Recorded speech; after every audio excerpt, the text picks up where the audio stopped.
তোমার সব জবরদস্তি আমার উপরেই না? অন্যের উপর করতে বলছো? ছোটো, ভালো হবে না কিন্তু। তাহলে কি মুশকিল, অন্য কেউ এতটুকু কাছে ঘেঁষতে দেবে না, আবার নিজেও। ছাড়ো ছাড়ো বলছি আমাকে, খুব খারাপ হবে কিন্তু, খুব খুব খুব খারাপ ছোটো। তবু এই খারাপ লোকটাকে তুমি এত কেন ভালোবাসো মিমি? সেই প্রশ্নটাই তো আমি দিনরাত নিজেকে করি ছোটো, কিন্তু কোনো উত্তর পাই না। কি আর করবে বলো, যার উপর তোমার নিজের কোনো হাত নেই তাকে যে দূরে ঠেলে সরিয়ে দেবে তাও তো পারবে না। আর পারবে নাই যখন, যখন তার কাছে থাকাটাই তোমার নিয়তি, তখন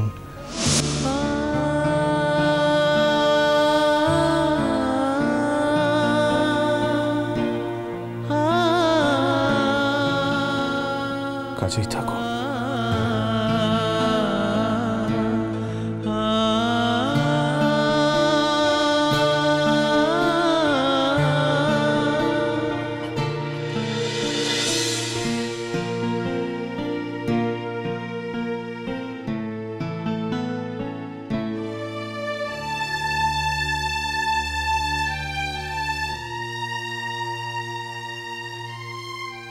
ছোটো,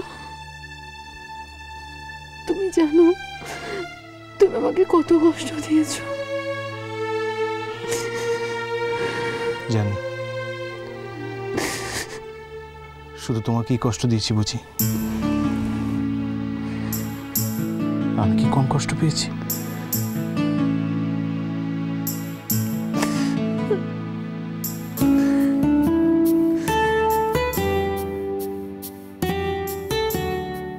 প্লিজ ছোটো, আমাকে এত কষ্ট দিও না, আমার ভীষণ কষ্ট হয়,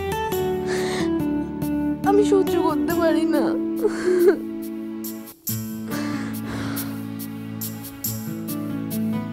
আর আমার দেওয়া কষ্টের আগুনে পুড়ে তুমি যে খাঁটি সোনা হয়ে উঠছো, তাকে তুমি বোঝো না?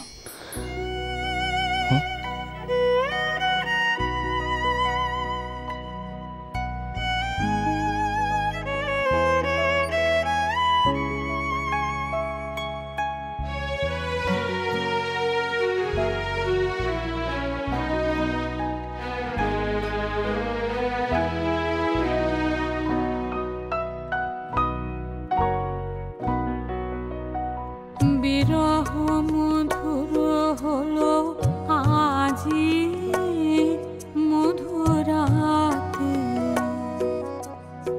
বিরহ মধুর হলো আজি মধুরাতে, গভীর রাগিনী উঠে বাজি বেদনাতে,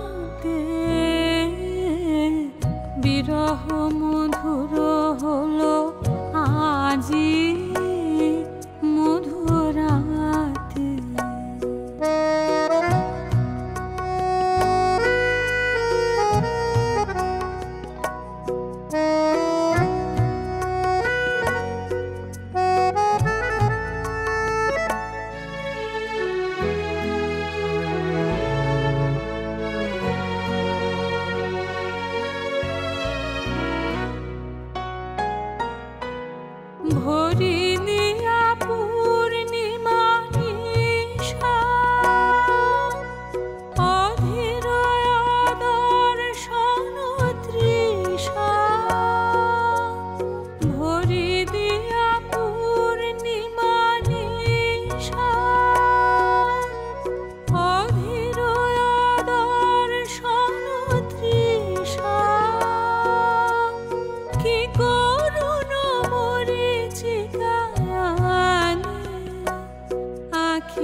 অন করে কাঁদে না। দেখো ডাক্তারবাবু তো দেখছেন, এই ভালো হয়েছে। দেখো না না না না না স্যার, তুমি বুঝতে পারছো না, আমাদের এই বোঝবাড়ির লোকজনের অনেক পাপ করেছে বাপু, অনেক পাপ করেছে।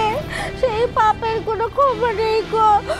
কাজল রাজির মতো একটা নির্দোষ মেয়েকে এমন করে তাড়িয়ে দিয়েছে, অত হেলা চিন্তা করেছে। এই ঠাকুর এই বাড়ির লোকজনকে কোনদিনও ক্ষমা করবে না গো। আমাদের কাজল রাজির চোখের জলের কোনো দাম নেই নাকি বলো দেখিনি, বলো কাজল রাজির চোখের জলের কোনো দাম নেই গো। আমি তো জানি সব পারি, কিন্তু এখন একটু চুপ করো। ডাক্তারবাবু দেখছেন তো, ওনার ডিস্টার্ব হবে। এখন লক্ষ্মী একটু একটু শান্ত হয়ে এখন থাকো। হ্যাঁ, আমি কেমন করে শান্ত হই বলে দেখিনি স্যার, কেমন করে শান্ত হই?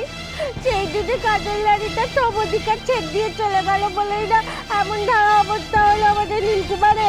সেদিন তো নীলকুমার কাজল রানীকে কত করে বললো, কাজল রানী একবার বলো তুমি আমাকে বিয়ে করবে। সে তো কোনো কথাই বললো নি, সে দয়ার সাগর হয়ে দয়া দেখতে চলে গেল। আর ওই জন্যই তো আমাদের নীলকুমার এমন তার অবস্থা হলো। হ্যাঁ, খবরদার বলছি পারি, অনেকক্ষণ ধরে তোমার এই নাকি কান্না আমি শুনছি। এখানে কেউ তোমাকে নাকি কান্না কাঁদতে বলেনি। কেন কাঁদছো এখানে? কি ভেবেছো কি তুমি? কি ভেবেছো তুমি? তোমার যখন যা ইচ্ছা তুমি তাই করবে, যখন যা ইচ্ছা তুমি তাই বলবে। আর আমাদের বাড়ি শুদ্ধ লোক আছে, তারা সব চুপ করে মুখ বুঝে বন্ধ করে থাকবে। তুমি দেখতে পাচ্ছ আমার ছেলের কি অবস্থা? এই অবস্থা তুমি কাজল করে হেদি মারছো। খুব বেশি দরদ উঠলে উঠেছে না? যাও না, যেখানে নাকি কান্না কাঁদতে পারো ওই মেয়েটার বাড়িতে যাও, সেখানে গিয়ে নাকি কান্না কাঁদো। কান্না কাঁদতে এসছে বদমাইশ মেয়ে একটা। এই তোমায় কে বলেছে বলো তো? এখানে বেশি ভিড় বাড়াতে কে বলেছে? কে কে কে কে কে আমাকে নামটা বলো, কে বলেছে তোমাকে? আমার ছেলের আজকে এই অবস্থা। যাও যাও যাও যাও, বিয়ে বাড়ি শেষ হয়ে গেছে, যাও বাড়ি যাও, বাড়ি যাও, নিজের বাড়ি যাও। খবরদার শুভ, তোমার ছেলে অসুস্থ হয়েছে, ডাক্তার ডাকা হয়েছে, আমরা সবাই পাশে আছি। সে সেরে উঠবেই উঠবে। তাই বলে অসুখের অজুহাতে তুমি আমাদের মেয়েকে এভাবে বলতে পারো না। ও কতদিন এখানে থাকবে সেটা ঠিক করার দায়িত্ব তোমার না। এ বাড়িটা যেমন তোমার, এ বাড়িটা তারও। এখন যদি তোমায় সে জিজ্ঞাসা করে এ বাড়ির তুমি কদিন আছো, কি জবাব দেবে তারা? শোনা জেঠি, কে শোনা জেঠি? কে শোনা জেঠি? কে শোনা জেঠি? হ্যাঁ, আমার আর 5 লোকের মতো সুস্থ স্বাভাবিক নাই বলে তুমি যা খুশি তাই বলে যাবে না? এক বাড়ির লোকের সামনে, হ্যাঁ, ওর স্বামীর সামনে তুমি যা বলে তাই ওকে অপমান করবে? কি কি ভাব কি নিজেকে?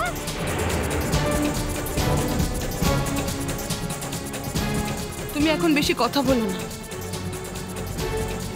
না বেশি। এখন এই বাড়িতে আমরা একটা গাছের সঙ্গে কথা বললেও আমাদেরই দোষ হবে, অথচ এই বাড়ি সবাই আমাদের যা খুশি তাই বলতে পারে, তার বেলা কোনো দোষ নেই। আমি আগেই ভাবছিলাম এরকম একটা অঘটন ঘটতে পারে। সবার এত কথা, এত চোখ টাটানি। মুখ সামলে কথা বল মেজো। চোখ টাটানো মানে কি? কে নিয়ে চোখ টাটাবে আমাদের?